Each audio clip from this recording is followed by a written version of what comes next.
Hello, this is RM. In this video, we're going to discuss Introduction to Algebraic Expression, Constant and Variable. First, let's define algebraic expression. An algebraic expression is a variable, a constant, or a combination of both which may be related by any of the four fundamental operations. Algebraic expression is consist of one or more terms separated by plus or minus signs.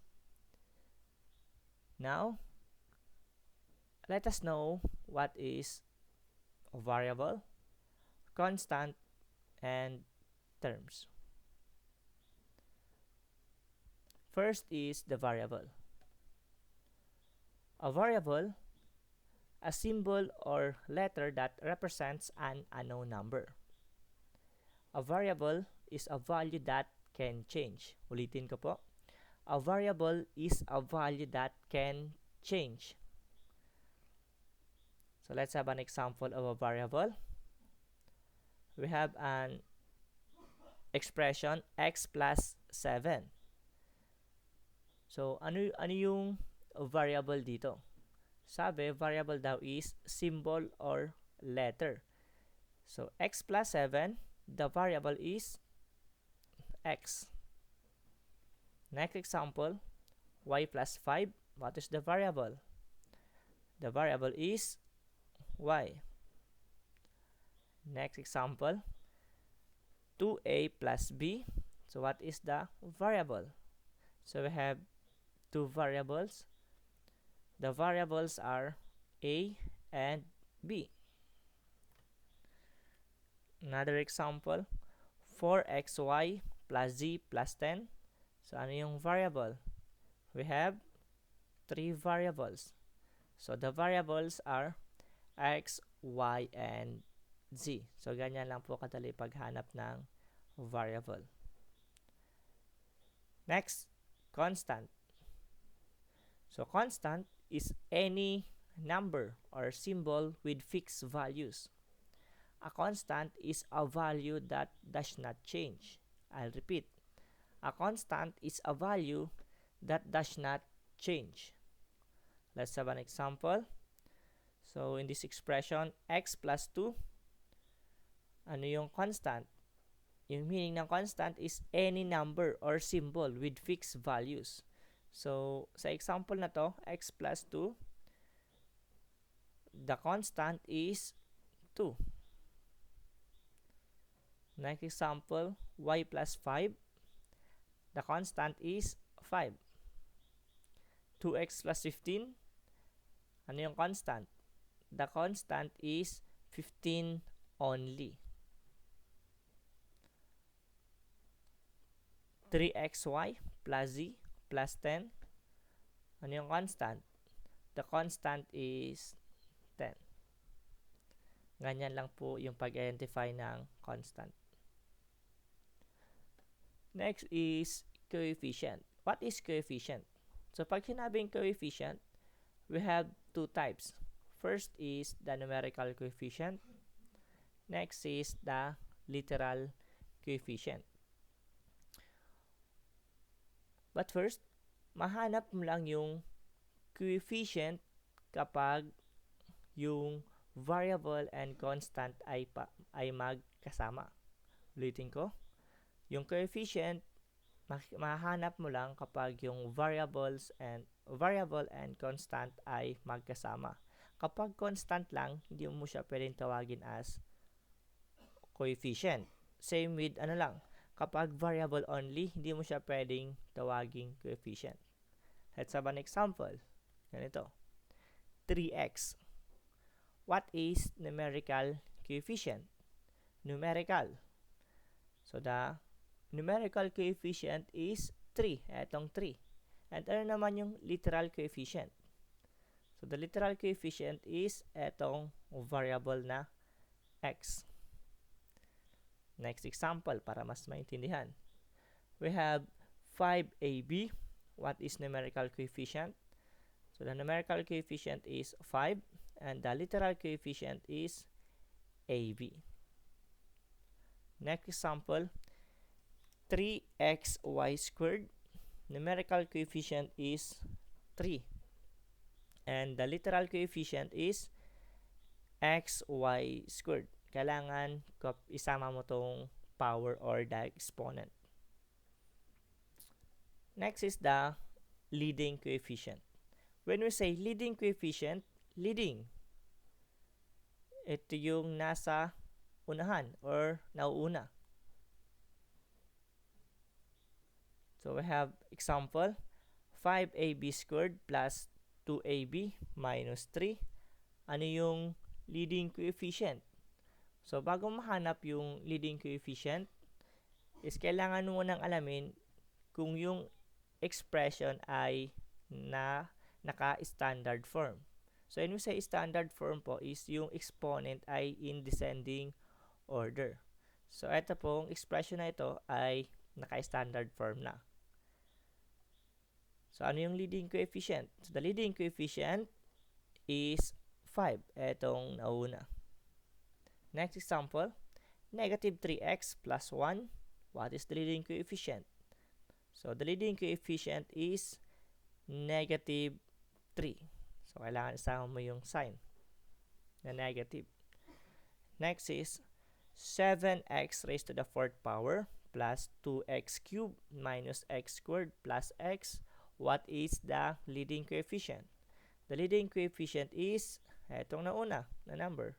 That is 7. So ganyan lang po kadali yung paghanap ng leading coefficient. Basta tandaan mo, kailangan naka-standard form po yung expression. Next is term. Excuse me. What is term? A term is a constant, a variable, a product, or a quotient of a constant and variable. Terms are separated by symbol plus and minus sign only. I'll repeat. Terms are separated by symbol plus and minus sign only. So let's have an example of term and alamin natin kung ilan ba yung terms, expression, and ano yung leading term. So first example, 5ab squared plus 2ab minus 3. Ilan yung term? So hanapin natin yung number of terms. Since yung meaning ng terms or matatawag natin na isa itong term kapag sineseparate siya ng anong symbol? Plus and minus sign only. So ito yung sign, plus sign, and minus sign. So bilangin natin. 1 term, 2 terms, 3 terms. So number of terms, we have 3 terms sa expression na to. And ano naman yung leading term? When you say leading term is yung naunang term.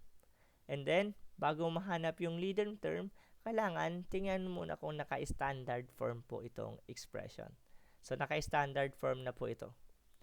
So the leading term is yung first term, yung una. 5ab squared. So ganyan lang po kadali. Next, negative 3x plus 1. How many terms? So we have 1, 2. So there are 2 terms. And ano naman yung leading term? So yung leading term is yung nasa unahan na term. So kailangan isama mo pa rin yung sign, the negative sign. And last example, sa term, 7x raised to the 4th power plus 2x cubed minus x squared plus x. Number of terms. Count. 1, 2, 3, 4. So meron tayo ditong 4 terms. And ano naman yung leading term? So yung leading term is eto. Yung nasa unahan, which is 7x raised to the 4th power. So ganyan yung pagbilang ng number of terms and paghanap ng leading term. So ayan, para malaman kung naintindihan yung discuss natin. So using this expression, let us find the constant variables, numerical coefficient, literal coefficient, leading term, leading coefficient, number of term of this expression. So, you can pause the video at magsagot muna. Ngayon, alamin natin yung constant ng expression na to.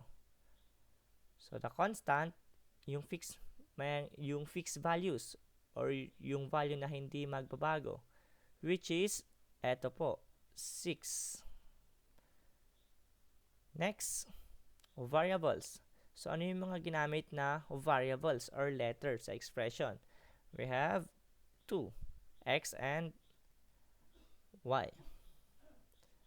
Ano man yung numerical coefficient? Numerical coefficient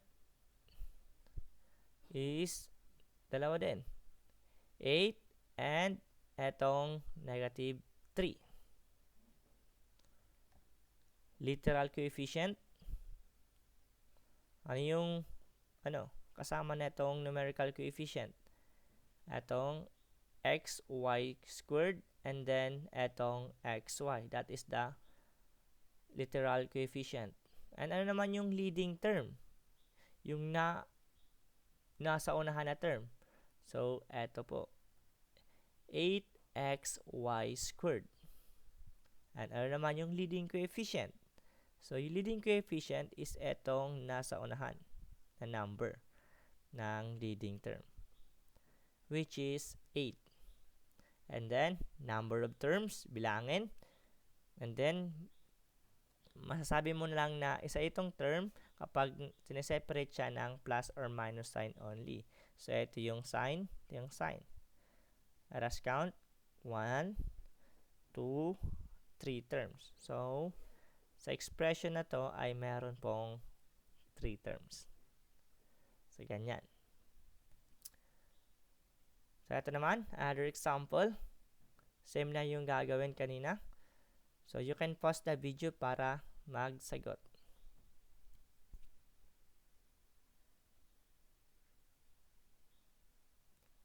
Okay, let's compare your answer. Tingnan natin. So, the constant in this expression, 10ab squared minus 7ab plus 2. The constant is 2. Variable na ginamit, a and b. Numerical coefficient, 10 and negative 7. Literal coefficient, ab squared and then ab. The leading term, 10ab squared. The leading coefficient, 10. Number of terms, 1, 2, 3. So, we have 3 terms. So, I hope nakakuha po kayo ng the same answer. Ayan, para malaman kung naintindihan yung sa video na ginawa ko. So, meron ako ditong 5 expression, 1, 2, 3, 4, 5, and then pinapahanap yung constant, variable, leading term, leading coefficient, and number of terms. So, pwede nyo i-post yung video para sagutan ito. At the end of this video is makikita nyo yung mga sagot dito.